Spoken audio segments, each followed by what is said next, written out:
1989 around like 9:30 p.m.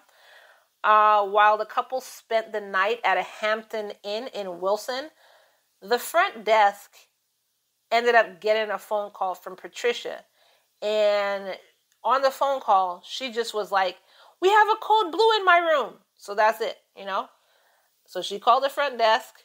What do you hit for front desk? Like 0, 1, something like that? You know, it's ringing, they're minding their business. "Hello, Hampton Inn in Wilson, how can I help you?" She's like, "Yeah, this is Patricia in room 304. We have a code blue here." Hangs up the phone. So the manager of the hotel, follows procedure. Immediately calls 911. 911. Yeah, we have a code blue at our hotel. We are the Hampton Inn in Wilson. Please send somebody. So again, Patricia called around 9:30. Emergency responders were on the scene by 9:35. Now, can you tell me? That's some excellent response time. That's some crazy fast response time. So when the responders got there, they went into the room and they found Bill lying naked on the floor, and Patricia was performing CPR on his body. So paramedic Larry Parnell asked Patricia how long had Bill been down, quote unquote, and she says he's been down for about 5 to 10 minutes. So Larry ended up taking over the CPR, but while he was doing CPR, he noticed something weird. Like, he just realized like the body had started to stiffen and his skin was cool to the touch. So basically, anybody who follows like true crime or anything crime, even if it's crime shows, they basically know what this means. So what it means for anybody else is Bill was already dead for a while and rigor mortis was starting to set in. So, I'm not going to say anything about that. Just, So Larry also noted that when he arrived on the scene, Patricia had been dressed like kind of weird. So she had on like this black nightgown and a pair of brown cowboy boots. Now, okay, so stay with me now.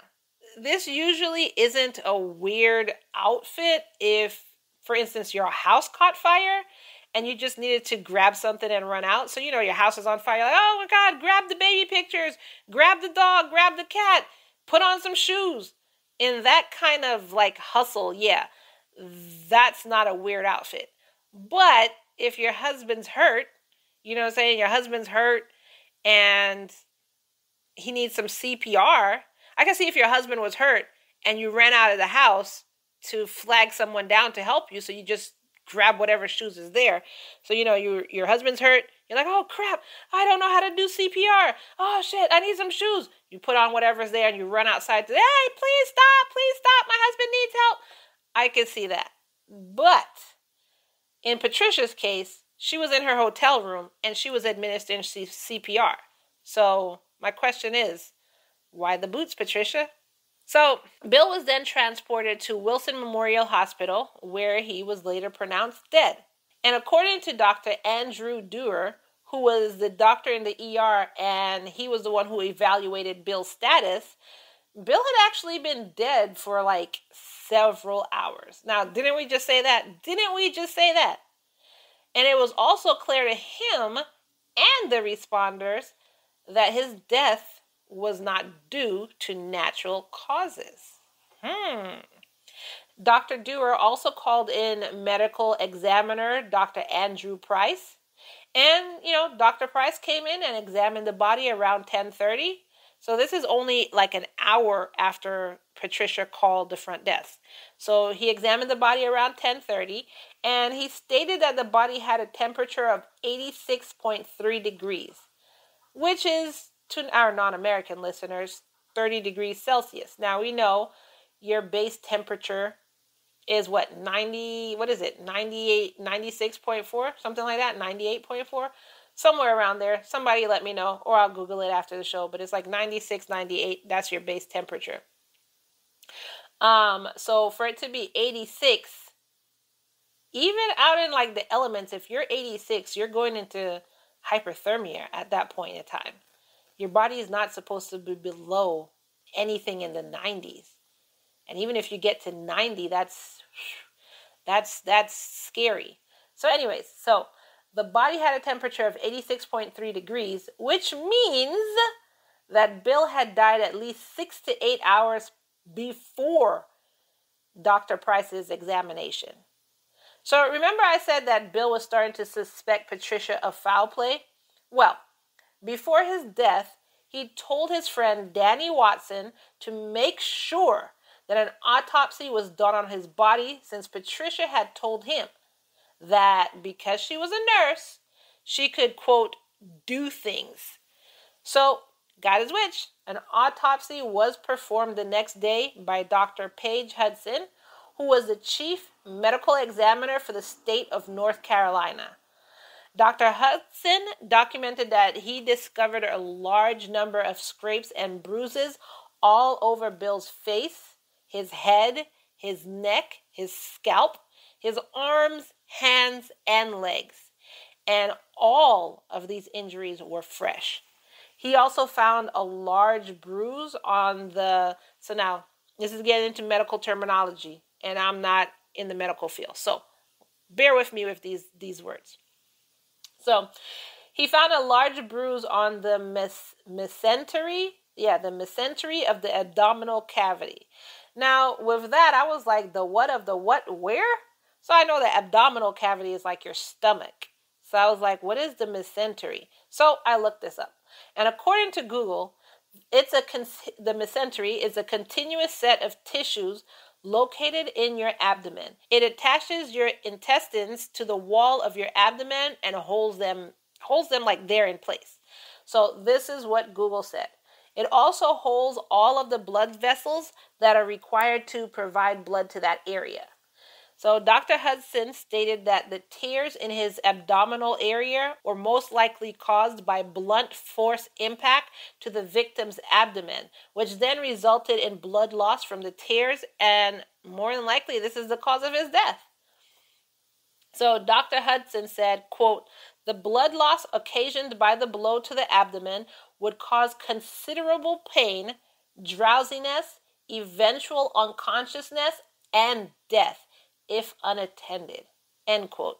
He also stated that most of the wounds were fresh, recent, and suffered, quote, pretty close to time of death, end quote, and they were not self-inflicted. Also noted was that the amount of mucus that had collected in the lower part of Bill's bronchial tube was common in people who die slowly and of multiple injuries, end quote. Good Lord, can you even imagine that? Whew. So, Bill had even more wounds on his body. He had like tiny cracks and splits along the membrane of his sphincter, which had actually been stretched so much. So the membrane of his sphincter had been stretched so much that it had cracked. Oh my God. How does that even happen? Like, seriously? Well, Dr. Hudson said this injury would occur through the use of a rectal thermometer. What crap. Whew. And we are not done yet, people. Okay. So, we're calming ourselves, right? Let's calm ourselves. Calm yourself. Drink some tea. Okay. There was a laceration on the shaft of Bill's penis. So you could tell the head of the penis had been hurt, and then there were scrapes and scratches at the base of the scrotum. So let's revisit the head of his penis. So you could tell the head of the penis had been hurt, like I said. How? Because there was like defined imprints of some sort of instrument on the head of the penis. So it looks like something was used, like, you know, like if you took, I don't know, let's say a fork, because a fork has grooves in it, for instance. If you took a fork and you just pressed it into your arm for a long period of time, and then you pick it up and you see like the imprint of like the fork on your arm, that's what I'm talking about. So there was a defined imprint of an instrument that was on the head of the penis. So during the inspection of the hotel room, a pair of forceps had been found.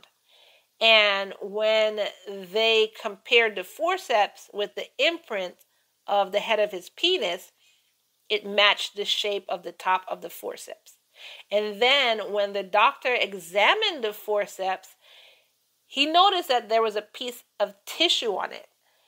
Now, you can say, yeah, well, it could have been from anything. No, this type of tissue is only found in your mouth, on the underside of your eyelid, or on, say it with me now, let's just say it all together, the head of the penis. That's right. So Dr. Hudson said that the amount of injuries Bill had were not consistent with what someone would get from a fall from a tub, which is what Patricia was claiming. So unless the tub was about 20 feet tall or higher, there's no way that he would have gotten these injuries, these particular types of injuries, where they were and how they were situated. There was no way that he would have gotten these injuries from a fall from a tub. So I personally haven't seen a tub that was 20 feet tall. Maybe you have? And if you have, I'd like to see a picture of it. That'd be interesting. I don't even want to say cool. That'd be interesting to see. So if you do have a picture of a tub that's 20 feet tall, then put it in the comments. Put it in our Facebook group. That'd be interesting. So, in Dr. Hudson's conclusion, he said that the injuries were consistent with someone being stomped or kicked consistently in the abdomen, and that all of the injuries, including the injuries to the penis, had been inflicted at the same time, and that he thinks, based on the injuries, that Bill had been sexually assaulted and tortured, which also led to his death. So, also, whereas Dr. Price said Bill had been dead for about 6 to 8 hours, Dr. Hudson, though, concluded that the time of death was closer to like 5 to 10 hours before he reached the ER. Now, you heard all that story.